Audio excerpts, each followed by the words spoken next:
How'd you get it? Where'd you get it from? A tree. Let me see it. Very live tree. Show me. Oh, cool. So we're going to put the tree bark in the specimen jar. And capture it. Capture it. Before no bees or anything get it. Yeah, At one point.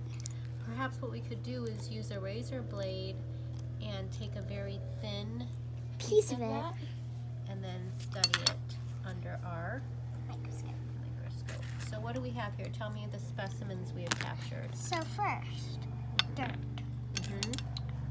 A tree bark. A pit from a fruit. I do not know what. Some spider web. A spider web, cool. And some dandelion flowers. Cool. And do you want to see my tools? Yes, please. So here Tweezer. are tweezers. This is a dowel. And this is a Glass tube.